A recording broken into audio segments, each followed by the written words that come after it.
سامعین کرام، آپ سن رہے ہیں ایک دلچسپ اردو جاسوسی کہانی جس کا نام ہے اندھیر نگری۔ یہ اس سلسلے کی قسط نمبر 25 ہے۔ مجھے امید ہے آپ کو میری یہ کاوش پسند آ رہی ہوگی۔ آپ نے اگر ابھی تک میرا چینل مائی وائس سبسکرائب نہیں کیا تو ابھی میرے چینل کو سبسکرائب کر کے بیل نوٹیفیکیشن آن کر لیجئے تاکہ آنے والی ہر نئی کہانی کی اطلاع بر وقت آپ تک پہنچ سکے۔ دونوں نے اپنے اپنے گھوڑے کو ایڑ لگائی، پھر اسے سر پٹ دوڑانے لگے۔ رات کا 1 بجا تھا۔ تھانے دار 2 سپاہیوں کے ساتھ جاگ رہا تھا، جبکہ اندھیرا ہوتے ہی وہ پینا شروع کر دیتا۔ پھر رات 9 بجے تک کھانے کے بعد تھانے کے پیچھے ایک مکان میں جا کر سو جاتا تھا۔ اس نے وال کلاک کو دیکھ کر بے چینی سے کہا، پتہ نہیں وہ چاروں کہاں مر گئے، انہیں 12 بجے سے پہلے واپس آنا چاہیے تھا۔ ایک سپاہی نے کہا، حضور ڈاکو تو پھر ڈاکو ہوتے ہیں، ان کی نیت خراب ہو سکتی ہے، وہ لڑکی بہت خوبصورت ہے۔ اس کی بات پر تھانے دار کچھ کہنا چاہتا تھا، پھر چپ ہو گیا۔ گھوڑوں کی ٹاپیں سنائی دے رہی تھیں، آوازیں دور سے آ رہی تھیں۔ ایک سپاہی نے کہا، میں دیکھ کر آتا ہوں، وہ لڑکی کو لے آئے ہوں گے۔ وہ باہر چلا گیا۔ تھانے دار نے دوسرے سپاہی سے کہا، میں نے ان سے کہا تھا کہ لڑکی کو کوئی ہاتھ نہ لگائے، جا کر دیکھو وہ اسے الگ گھوڑے پر لا رہے ہیں یا نہیں۔ وہ سائیں اکبر کی چیز ہے، اسے کچھ ہو گیا تو وہ میری وردی اتروا کر الٹا لٹکا دیں گے، گولی بھی تو مار سکتے ہیں۔ دوسرا سپاہی بھی باہر چلا گیا تھا۔ تھانے کے اندر اور باہر خاموشی چھا گئی۔ گھوڑوں کی ٹاپیں بھی سنائی نہیں دے رہی تھیں۔ وہ ٹہلتے ہوئے انتظار کرنے لگا۔ پھر اس نے رک کر دیکھا، کھلے ہوئے دروازے پر نازاں کھڑی تھی۔ اس کے دونوں ہاتھ پیچھے کی طرف تھے۔ وہ خوش ہو کر بولا، خدا کا شکر ہے تم آ گئیں، نہیں تو سمجھو میری نوکری گئی تھی۔ اندر آؤ، آرام سے بیٹھو، کچھ اداس لگ رہی ہو۔ ہاں ہاں، میں سمجھ گیا، وہ تمہیں بھگا کر لانے والا مارا گیا ہوگا۔ بھائی اسے تو مرنا ہی تھا، اس نے تو کام ہی ایسا کیا تھا، تمہیں شیر کے جبڑے سے نکال کر لے جانے کی حماقت کر رہا تھا۔ وہ بولی، مجھے لے جانے والا ایسا شکاری ہے جو شیروں کے جبڑے چیر ڈالتا ہے۔ اس نے ایک ہاتھ آگے کیا، اس کے ہاتھ میں ریوالور تھا۔ وہ اسے دونوں ہاتھوں سے تھام کر اس کا نشانہ لیتے ہوئے بولی، حکومت سے تنخواہ لے کر سیاست دانوں کے تلوے چاٹنے والے کتے، کیا کاشف اکبر ابھی آ کر تمہیں بچا سکتا ہے؟ تھانے دار نے اس کے ہاتھ میں ریوالور دیکھتے ہی بوکھلا کر پوچھا، یہ کیا کر رہی ہو؟ اسے ادھر کرو، گولی چل جائے گی۔ یہ ریوالور تمہارے ساتھ کھیلنے کے لیے نہیں، گولی چلانے کے لیے ہے۔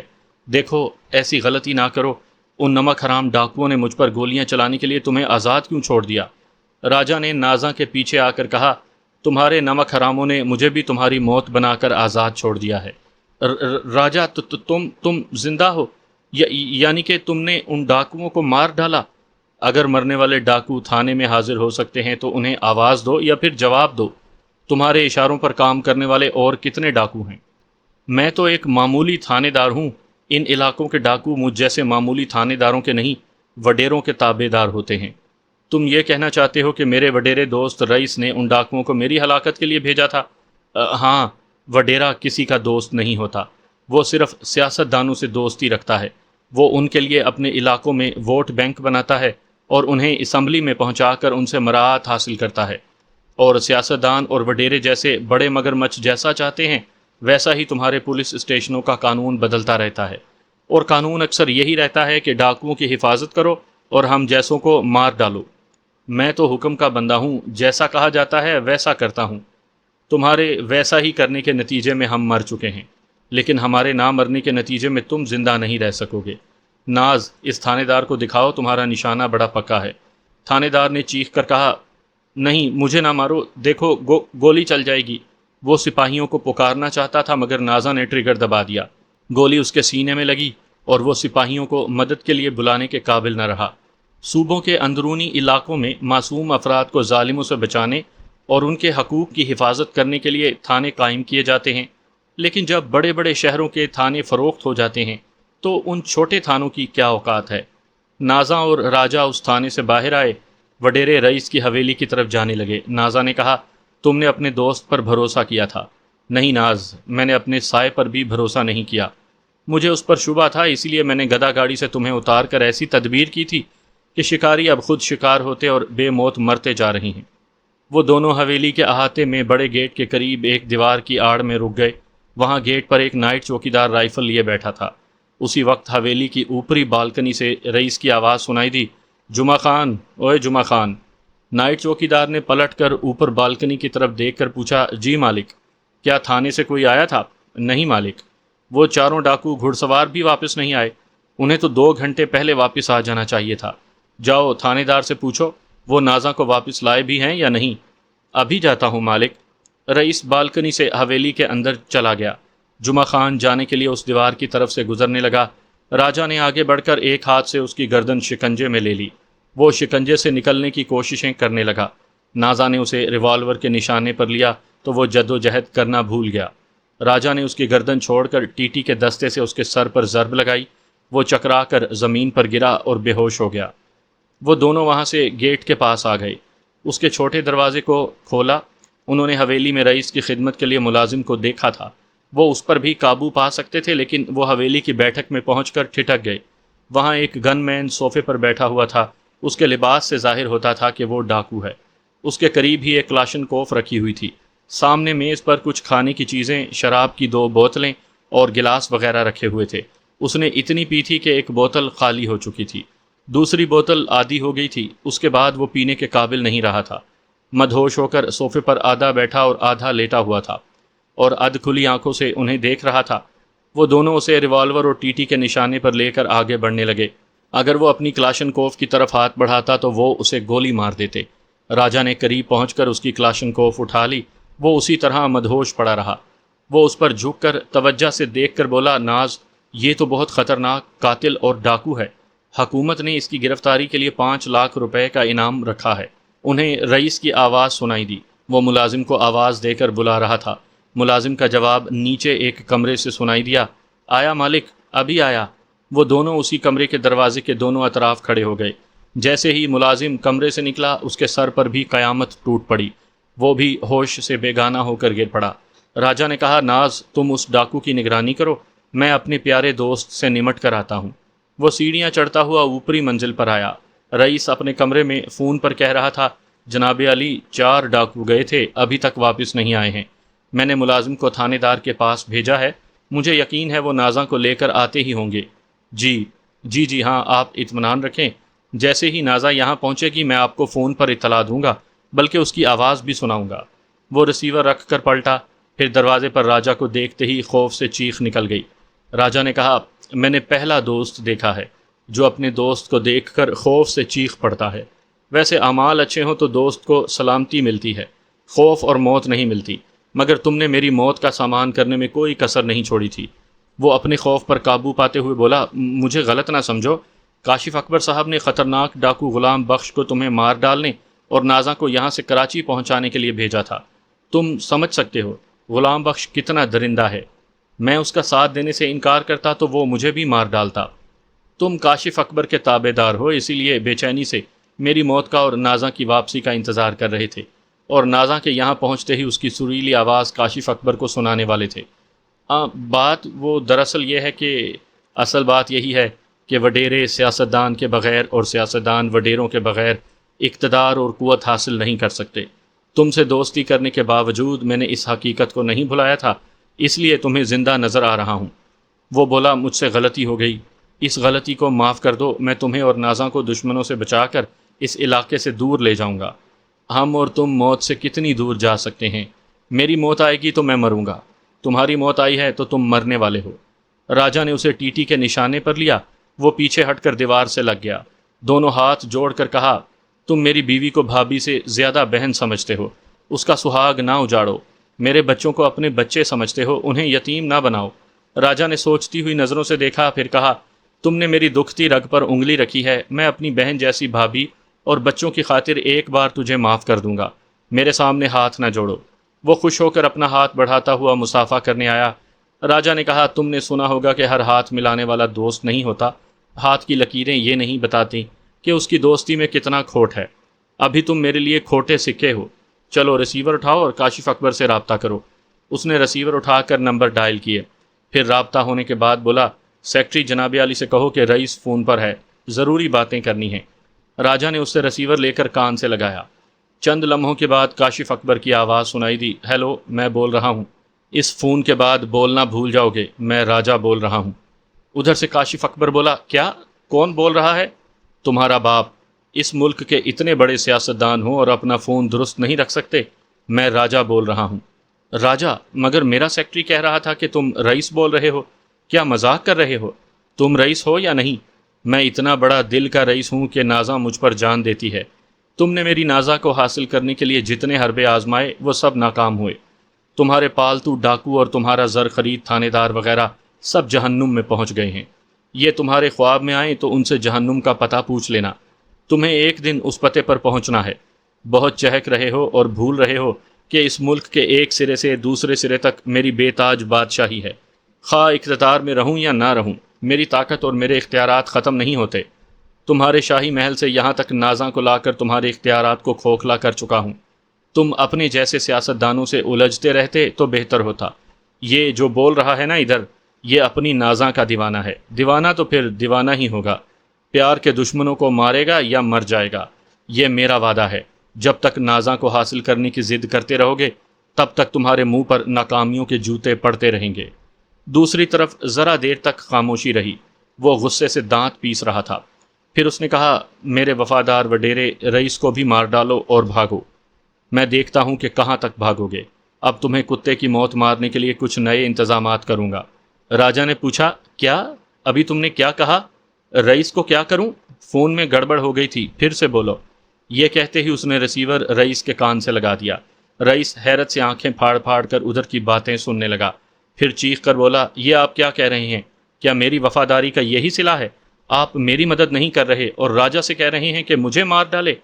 رئیس، تم مجھ سے سینکڑوں میل دور ہو۔ وہاں پولیس اور ڈاکوؤں کے جتنے ذرائع تھے انہیں راجا نے ختم کر دیا۔ دوسرے علاقوں سے مدد پہنچنے تک وہ تمہیں زندہ نہیں چھوڑے گا۔ آپ راجا سے کوئی سمجھوتا تو کر سکتے ہیں۔ میں اپنے پالتو کتوں کی موت برداشت کر سکتا ہوں، لیکن سمجھوتا کرنے کے لیے چھوٹے لوگوں کے سامنے جھک نہیں سکتا۔ میرا وقت برباد نہ کرو اور مر جاؤ۔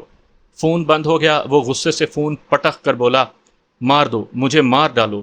اس نے مجھے پالتو کتا کہا ہے، مجھے مر جانا چاہیے۔ راجا نے کہا، جو دوست کو مار کر غلامی کو زندہ رکھتے ہیں، ایسے غلام کا یہی انجام ہوتا ہے۔ چلو اپنی تجوری کھولو۔ وہ تجوری کے پاس جا کر اسے کھولتے ہوئے بولا، ابھی صرف 2 لاکھ روپے نقد اور زیورات ہیں۔ میں کل تک تمہیں 50 لاکھ دے سکتا ہوں۔ مجھے نہ مارو، مجھے کاشف اکبر سے انتقام لینے کے لیے زندہ چھوڑ دو۔ تمہارے جیسا وڈیرا اس پہاڑ سے نہیں ٹکرا سکے گا۔ اس نے 2 لاکھ روپے کی ایک گڈی لے کر کہا، میں ڈاکو نہیں ہوں اور نہ ہی ایسا کم ظرف ہوں کہ جسے دوست سمجھتا رہا اس کی تجوری سے رقم لوٹ کر لے جاؤں۔ یہ رقم بھی تمہیں منافع کے ساتھ واپس ملے گی۔ میں سمجھا نہیں۔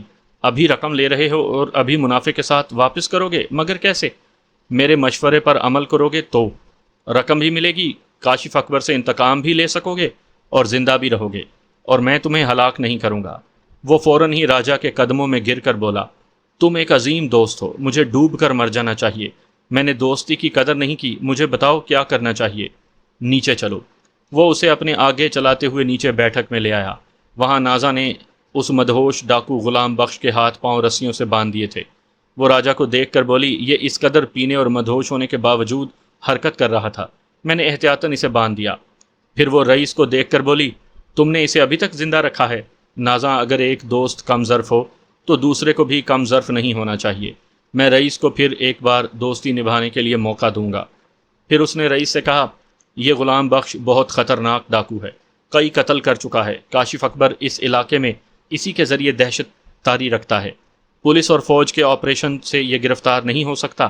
اگر تم اسے گرفتار کرواؤ گے تو اس علاقے سے کاشف اکبر کی سیاسی قوت کمزور پڑ جائے گی، وہ یہاں سے ووٹ حاصل نہیں کر سکے گا۔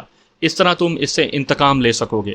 وہ فضا میں گھونسا لہراتے ہوئے بولا، میں اسے ضرور گرفتار کرواؤں گا، کاشف سے انتقام لوں گا، وہ اس علاقے میں کبھی سیاسی کامیابیاں حاصل نہیں کر سکے گا۔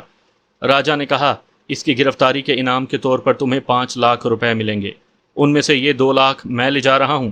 اس طرح ایک دوست کی تجوری نہیں لوٹ رہا۔ راجا، تمہاری اعلیٰ ظرفی کی تعریف کے لیے میرے پاس الفاظ نہیں۔ تمہیں تو پورے 5 لاکھ ملنے چاہیے۔ یوں سمجھو کہ 5 لاکھ ہی لے رہا ہوں۔ اپنی 15 لاکھ کی کار تمہارے پاس چھوڑ کر تمہاری لینڈ کروزر لے جا رہا ہوں، حساب تقریباً برابر ہو جائے گا۔ وہ دونوں نازا کے ساتھ گیراج میں آئے، اس کا پیٹرول چیک کیا، پھر پیٹرول کے 2 فاضل کین رکھے۔ پھر اس نے کہا، اگر تم نے اس ڈاکو کو قانون کے حوالے نہ کیا اور پھر میرے خلاف کوئی کارروائی کی تو پھر سمجھ لو کوئی تمہیں مجھ سے نہیں بچا سکے گا۔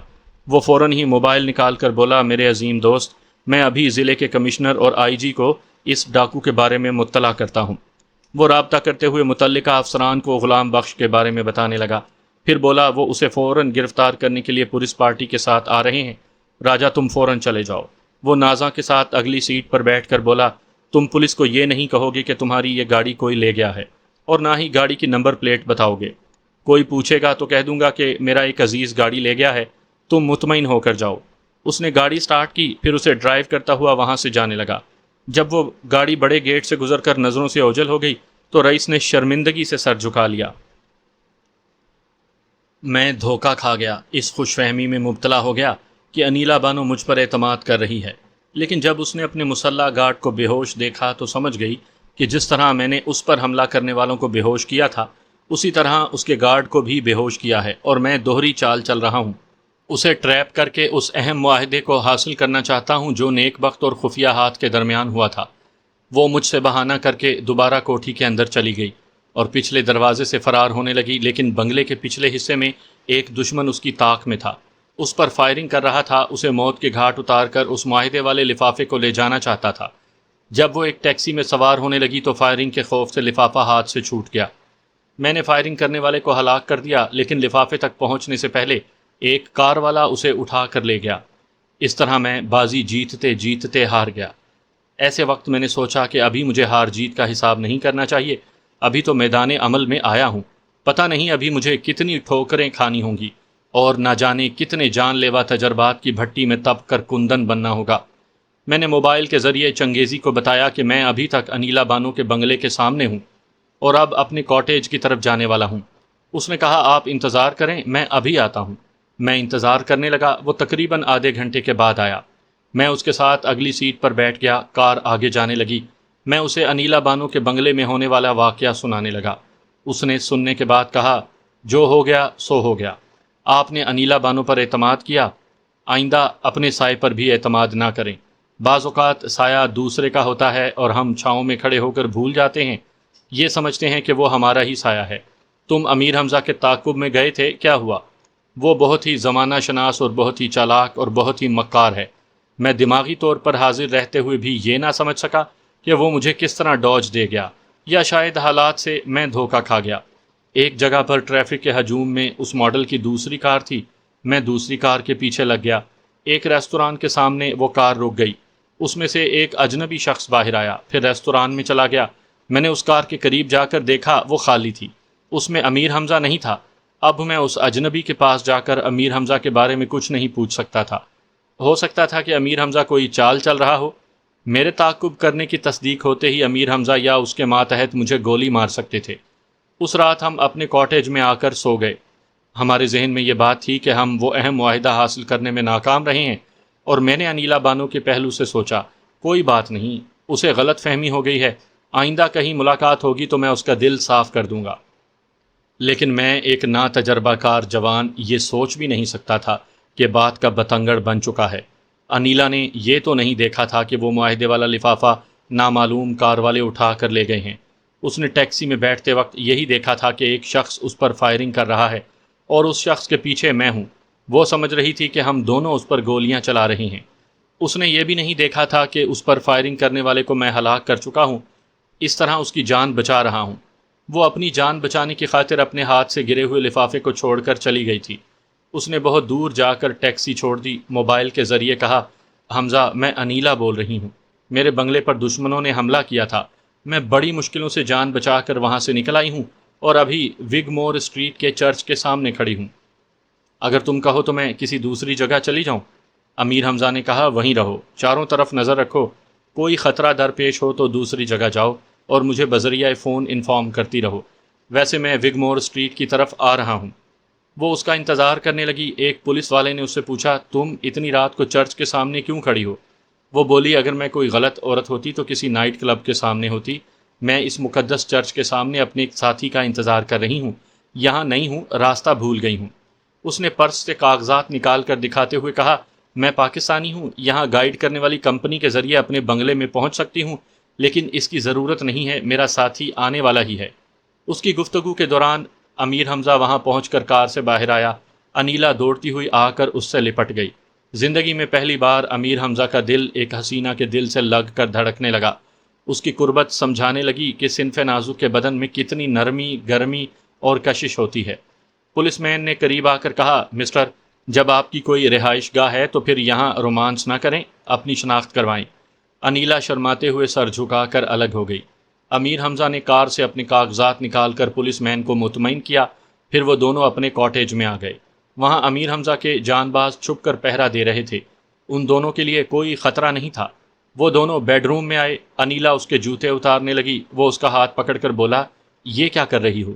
وہ بولی، اپنی برسوں کی خواہش پوری کر رہی ہوں۔ میں سوچتی تھی کہ میرا کوئی ایسا مرد ہو جو میری حفاظت کرے۔ تم زمین ہو، میرے پاؤں میں کانٹے چبھنے نہیں دو گے۔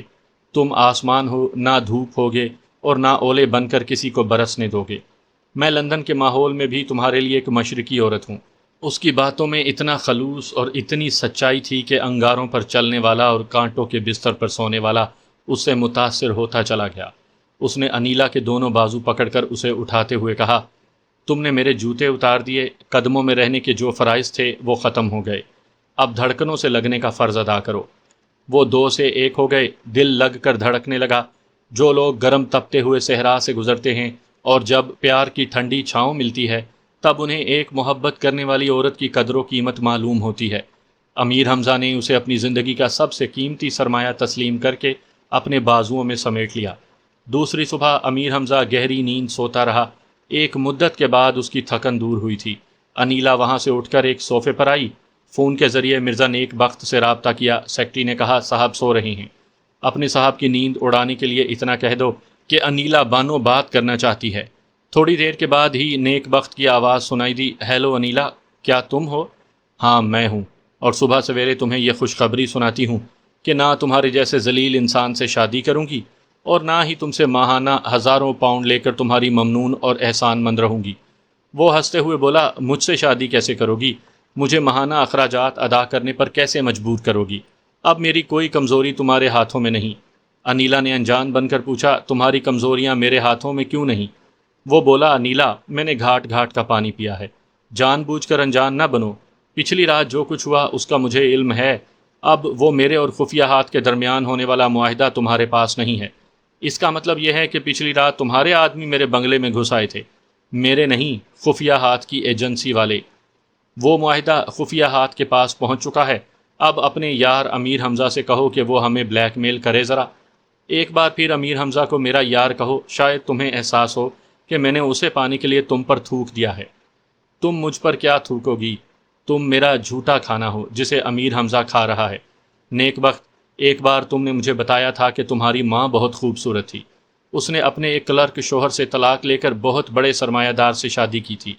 اس شادی کے بعد تم پیدا ہوئے تھے، یعنی تمہارے باپ نے بھی جھوٹا کھانا کھایا تھا۔ وہ غصے سے دھاڑ کر بولا، بکواس مت کرو، تم اپنی لالچی ماں کے جھوٹے کھانے کی وہ کھرچن ہو جسے گٹر میں پھینکنا چاہیے، اور امیر حمزہ تمہیں ایک دن ضرور گٹر میں پھینکے گا۔ دوسری طرف سے نیک بخت نے فون بند کر دیا۔ انیلا موبائل رکھ کر غسل خانے میں چلی گئی۔ واپس آئی تو امیر حمزہ بیدار ہو چکا تھا۔ وہ آنکھیں کھولے چھت کو دیکھ رہا تھا۔ اس کی آہٹ سن کر چونک گیا۔ انیلا فون پر نیک بخت سے گفتگو کر کے باتھ روم میں گئی تھی۔ امیر حمزہ جیسے گہری نیند سو رہا تھا۔ اس کی آنکھیں بند تھی لیکن وہ جاگ رہا تھا۔ درندہ نما انسانوں کے جنگل میں وہ شیر کی طرح زندگی گزارتا تھا، کبھی غفلت کی نیند نہیں سوتا تھا۔ بند کمرے کے باہر مکان کے کسی حصے میں ہلکی سی آہٹ بھی ہو تو اس کی آنکھ کھل جاتی تھی۔ انیلا کے بستر سے اٹھتے ہی وہ بیدار ہو گیا تھا۔ وہ صوفے پر بیٹھ کر نیک بخت سے فون پر باتیں کرتی رہی۔ وہ آنکھیں بند کیے سنتا رہا۔ انیلا جواباً نیک بخت سے جو باتیں کہہ رہی تھی اس سے پتہ چل رہا تھا کہ دوسری طرف سے کیا کہا جا رہا ہے۔ امیر حمزہ پچھلی رات سے انیلا کے احساسات و جذبات کو اور اس کی دیوانہ وار مسرتوں کو سمجھ رہا تھا۔ اس کی جذباتی وابستگی بتا رہی تھی کہ اسے امیر حمزہ کی صورت میں ساری دنیا کا خزانہ مل گیا ہے۔ وہ ایک شریف زادی تھی، ایک جیون ساتھی کے ساتھ شریفانہ گھریلو زندگی گزارنا چاہتی تھی، لیکن نیک بخت حسن و شباب کا رسیہ تھا، ایک عورت کی فطری شریفانہ آرزوؤں کو سمجھنا نہیں چاہتا تھا۔ امیر حمزہ اسے عین فطرت کے مطابق عزت اور محبت دے رہا تھا۔ ایک مرد سے عزت اور محبت جس عورت کو مل جائے، اس سے زیادہ خوش نصیبی پھر کوئی نہیں ہوتی۔ انیلا نے صبح ہوتے ہی اپنی خوش قسمتی کی خبر اس عیاش نیک بخت کو فون پر سنائی اور اس سے صاف کہہ دیا کہ نہ اس سے کورٹ میرج کرے گی اور نہ اس سے ماہانہ ہزاروں پاؤنڈز وصول کرے گی۔ اس کے جواب میں نیک بخت نے اس سے جو کہا اسے امیر حمزہ بند آنکھوں اور کھلے کانوں سے نہ سن سکا، لیکن انیلا نے جب یہ پوچھا تمہاری کمزوریاں میرے ہاتھوں میں کیوں نہیں ہیں، تو امیر حمزہ نے فوراً سمجھ لیا کہ خفیہ ہاتھ سے کیا ہوا معاہدہ اب نیک بخت اور خفیہ ہاتھ میں پہنچ گیا ہے۔ آئندہ نیک بخت انیلا کے دباؤ میں نہیں رہے گا۔ پھر اس کی کسی بات پر انیلا نے پوچھا، اس کا مطلب یہ ہے کہ پچھلی رات تمہارے آدمی میرے بنگلے میں گھس آئے تھے؟ اس کے بعد انیلا نے اس کا جواب سن کر کہا، ایک بار پھر امیر حمزہ کو میرا یار کہو، شاید تمہیں احساس ہو کہ میں نے اسے پانے کے لیے تم پر تھوک دیا ہے۔ اب فون پر دونوں طرف سے ایک دوسرے کو تانے دیے جا رہے تھے۔ انیلا نے آخری تانا دے کر فون بند کر دیا۔ وہ تانا نیک بخت کے لیے یہ تھا، تم اپنی لالچی ماں کے جھوٹے کھانے کی وہ کھرچن ہو جسے گٹر میں پھینکنا چاہیے، اور امیر حمزہ تمہیں ایک دن ضرور گٹر میں پھینکے گا۔ اس کے بعد وہ رسیور رکھ کر غسل خانے میں چلی گئی تھی۔ امیر حمزہ آنکھیں کھول کر سوچنے لگا، نیک بخت نے آخر میں انیلا کو کوئی بات ایسی کہہ دی ہے جس سے ایک عورت کی انا کو ٹھیس پہنچتی ہے۔ تب ہی وہ پچھلی تمام رات مسرتوں سے نہال رہنے والی ناگواری سے رسیور کو کریڈل پر پٹک کر باتھ روم میں چلی گئی تھی۔ امیر حمزہ پچھلی رات چرائے جانے والے معاہدے کے سلسلے میں الجھا ہوا تھا۔ جب انیلا ناگواری سے چلی گئی تو اسے دکھ ہوا۔ معلوم نہیں فون پر اس کمبخت نے کون سی دل دکھا دینے والی بات کہہ دی تھی۔ وہ ایسی چاہنے والی ہستی تھی کہ اس کا دل دکھانا گناہ ہوتا۔ پھر وہ امیر حمزہ کی تنہائیوں میں آنے والی پہلی عورت تھی۔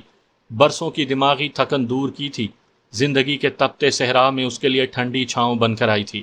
آج سے وہ اور تازہ دم ہو کر اپنے مخالفین سے نمٹ سکتا تھا۔ وہ سوچنے لگا، آج ہی اپنی انیلا کا دل دکھانے والے سے نمٹ لے گا۔ اسی وقت وہ باتھ روم سے باہر نکل آئی۔ غسل کرنے کے بعد گیلے بالوں کو تولیے سے لپیٹ لیا تھا۔ اس کے باوجود زلفوں سے ٹپکنے والی بوندیں گلاب جیسے چہرے پر شبنم کی طرح لرز رہی تھیں۔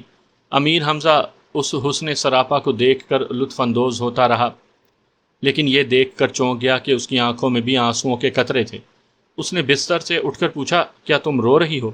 وہ تولیے سے آنسو پہنچنے کے بہانے چہرہ چھپاتے ہوئے بولی، نہیں تو میں بھلا کیوں روؤں گی؟ مجھے تو اتنی خوشیاں ملی ہیں کہ…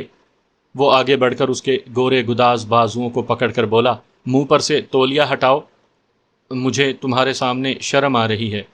آنسوؤں کا بھرم رکھنے کے لیے شرم کا سہارا لے رہی ہو؟ اس نے تولیے کو اس کے چہرے پر سے کھینچ لیا۔ وہ دوسری طرف منہ پھیرنا چاہتی تھی۔ اس نے دونوں ہاتھوں سے اس کے چہرے کو اپنے روبرو کیا، پھر پوچھا، مجھ سے خوش نہیں ہو؟ وہ ایک دم سے فرش پر بیٹھ کر اس کے قدموں سے لپٹ گئی، پھوٹ پھوٹ کر روتے ہوئے بولی، میرا خدا گواہ ہے، جو خوشیاں تم سے مل رہی ہیں ایسی خوشیاں کوئی مجھے کبھی نہیں دے سکے گا۔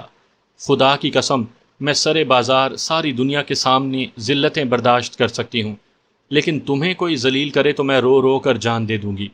کس نے تمہیں ذلیل کیا ہے؟ وہ روتے ہوئے بولی، وہ بدبخت کہہ رہا تھا کہ تم جھوٹا کھانا کھا رہے ہو۔ امیر حمزہ نے دونوں بازو پکڑ کر اسے اٹھاتے ہوئے پوچھا، کیا بکواس کر رہی ہو؟ وہ چیخ کر بولی، یہ بکواس نہیں ہے، تم اس حقیقت کو تسلیم کرو کہ میں تمہارے پاس کنواری نہیں آئی ہوں، تسلیم کرو کہ میں داغدار ہوں۔ ہم میں سے کوئی سچائی جھٹلا نہیں سکتا۔ میں نے سوچ لیا ہے کہ ساری زندگی تمہارے قدموں میں پڑی رہوں گی، تمہاری خدمت کرتی رہوں گی، مگر تمہیں جھوٹا کھانا نہیں کھانے دوں گی۔ تم اتنے عظیم ہو کہ تمہاری زندگی میں کسی عظیم ہستی ہی کو آنا چاہیے۔ وہ اسے جھنجھوڑ کر بولا، اور وہ عظیم ہستی تم ہو۔ آگے کچھ نہ کہنا، نہ میں زیادہ بولتا ہوں نہ زیادہ کسی کی سنتا ہوں۔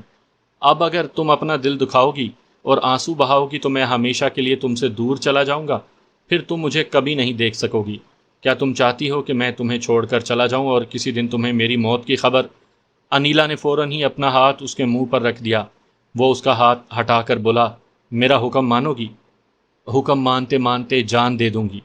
تو پھر جب بھی داغدار ہونے پر توہین کا احساس ہو تو خود سے یہ کہنا، کیا داغ داغ کرتی ہے سب داغدار ہیں، بے داغ گر ہے تو وہ پروردگار ہے۔ انیلا نے اسے بڑی آسودگی اور فخر سے دیکھا۔ وہ بولا، اب اگر نیک بخت سے بات ہو تو حوصلے سے کہنا کہ تم داغدار ہو، اور تمہاری جیسی چاند چہرے والی نے یہ چاند سے سیکھا ہے کہ داغ اپنے پاس رکھو اور روشنی دنیا کو دیتی رہو، اور تمہاری دنیا صرف امیر حمزہ ہے۔ وہ خوشی سے دھاڑیں مار کر روتے ہوئے امیر حمزہ سے لپٹ گئی اور بے اختیار اس کی گردن اور چہرے کو چومنے لگی۔ ایسے میں آگ بھڑکتی ہے اور ایسے ہی وقت کہا جاتا ہے، دونوں طرف ہے آگ برابر لگی ہوئی۔ یہ ایسی آگ ہوتی ہے کہ فائر بریگیڈ کا فون نمبر یاد رکھنا ضروری نہیں ہوتا۔ وہاں جو آگ لگی تھی وہ شاور کے نیچے بجھ گئی۔ وہ اس کے لیے ناشتہ تیار کرنے لگی۔ امیر حمزہ ڈائننگ روم کی میز پر 2 موبائل فون لے کر بیٹھ گیا۔ اس نے اپنے ایک ماتحت سے رابطہ کرنے کے بعد کہا، میں ابھی ناشتے سے فارغ ہو جاؤں گا، پلاسٹک سرجری کے ماہر کو بھیج دو۔ پھر اس نے فون بند کر کے سیکیورٹی افسر سے رابطہ کیا۔ اس نے کہا، I am at your service sir. اس نے کہا، ابھی نوشاد پلاسٹک سرجری کے ماہر کو گاڑی میں لائے گا، اس کے ساتھ سرجری کا سامان ہوگا، تم سامان کو اچھی طرح چیک کرنے کے بعد اسے اندر بھیج دینا۔ All right sir. اس نے فون بند کر دیا۔ میز پر رکھتے ہی فون کا بزر بج اٹھا۔ اس نے فون اٹھا کر اسے آن کر کے کان سے لگایا۔ دوسری طرف سے کوڈ ورڈز ادا کیے گئے۔ امیر حمزہ نے جواباً کوڈ ورڈز ادا کر کے پوچھا، کچھ معلوم ہوا؟ یس سر۔ پچھلی رات وہ لفافہ لے جانے والے خفیہ ہاتھ کے خفیہ ایجنسی والے تھے، وہ ایک کار میں تھے، اس کا اگلا دروازہ کھلا ہوا تھا۔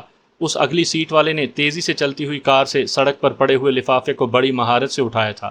ہم اس سے بہت زیادہ فاصلے پر تھے، فائرنگ کر کے اس گاڑی کو روک نہیں سکتے تھے۔ یہ کیسے کہہ سکتے ہو کہ وہ خفیہ ہاتھ کے کارندے تھے؟ ان کے کارندے اسی نمبر اور اسی ماڈل کی کار کو پہلے بھی ایک بار استعمال کر چکے ہیں۔ ہم نے دوربین کے ذریعے اس کار کے نمبر کو پڑھا تھا۔ اس کے چاروں پہیے بھی بلٹ پروف تھے۔ یہ خفیہ ہاتھ کی خاص گاڑیوں میں سے ہے، اس کے کلرڈ شیشے اور پوری باڈی بھی بلٹ پروف ہوگی۔ اس کا مطلب ہے وہ اہم لفافہ ہمارے ہاتھ سے نکل چکا ہے۔ سر، ہم شرمندہ ہیں، ہم سے کوتاہی ہو گئی، اسے بھول جاؤ۔ ہم نے ہمیشہ جیتنے اور کامیابیاں حاصل کرنے کا ٹھیکہ نہیں لیا۔ ہماری ہزارہا مردانہ صلاحیتوں اور ذہانتوں کے باوجود تقدیر ہمیں ٹھوکر مارتی ہے۔ یوں ٹھوکریں کھانے سے ہی تجربات میں اضافہ ہوتا ہے۔ سر، وہاں ایک اور نوجوان تھا، وہ بھی اس لفافے کو سڑک پر سے اٹھانے کے لیے دوڑتا ہوا آ رہا تھا، لیکن وہ ناکام رہا۔ ہم نے سوچا اگر وہ بھی خفیہ ہاتھ کا کارندہ ہے تو کار والے اسے کیوں چھوڑ گئے؟ ہم نے اس پر نظر رکھی۔ 10 منٹ کے بعد ہی ایک کار اس کے قریب آئی، وہ اس میں بیٹھ گیا۔ پھر ہم اس کا تعاقب کرنے لگے، اپنے دوسرے ساتھیوں کو بھی اس کار کا نمبر بتا کر گائیڈ کیا کہ وہ کہاں سے گزر رہا ہے، اور بڑی ہوشیاری سے اس کی منزل تک اس کا پیچھا کرنا ہے۔ کچھ کامیابی ہوئی؟ جی ہاں۔ اس نوجوان کے ساتھ ایک ادھیڑ عمر کا شخص تھا۔ وہ ایک 4 اسٹار ہوٹل میں گئے، ہم نے دور سے دیکھا، انہوں نے ایک کاؤنٹر پر رینٹڈ کار کا بل ادا کیا، پھر ہوٹل کے اندر چلے گئے۔ میں کار سے اتر کر ایک ساتھی کے ساتھ اس کاؤنٹر پر گیا، انٹیلیجنس برانچ کے ایک افسر کا جعلی کارڈ دکھا کر اس رینٹڈ کار کو حاصل کرنے والوں کے متعلق سوالات کیے۔ جواب ملا کہ ان میں سے ایک کا نام فرمان علی تابان اور دوسرے کا نام مراد چنگیزی ہے۔ ان دونوں کا قیام اس ہوٹل کے روم 420 میں ہے۔ اچھا، تو وہ دونوں مسلمان ہیں۔ یہاں کے مہنگے ہوٹل میں قیام کرنے کا مطلب یہ ہے کہ وہ جرائم پیشہ ہیں، کالی کمائی پر عیش کر رہی ہیں۔ یہ بھی ہو سکتا ہے کہ وہ خفیہ ہاتھ کی ایجنسی سے تعلق رکھتے ہوں۔ وہ لفافہ لے جانے والے جلدی میں تھے، اسے ساتھ نہیں لے گئے، لیکن 10 منٹ کے اندر اس کے لیے دوسری کار بھیج دی۔ بے شک ایسا ہوتا ہے۔ ان دونوں کو بڑی ہوشیاری سے گھیر کر خفیہ ایجنسی کے اڈے تک پہنچنا ہوگا۔ کل رات سے ہمارے 2 آدمی ہوٹل کے اگلے اور پچھلے دروازے کی نگرانی میں ہیں۔ جب وہ دونوں ہوٹل سے باہر نکلیں گے تو ہم سب کو اطلاع مل جائے گی۔ وہ دونوں ہوٹل کے کمرے میں پچھلی رات کی نیند پوری کر رہے ہوں گے۔ میں تھوڑی دیر بعد بتاؤں گا کہ انہیں کیسے ٹریپ کرنا چاہیے۔ اس نے فون بند کر دیا۔ انیلا ناشتہ لے آئی، وہ دونوں کھانے لگے۔ اس نے دونوں فون کو میز پر دیکھ کر کہا، تم دن رات مصروف رہتے ہو، شاید تم بھی نہیں جانتے ہوگے کہ اتنی بڑی دنیا میں تمہارے کتنے دشمن ہیں۔ تم موت سے کھیلتے کھیلتے سکون سے کیسے سو جاتے ہو؟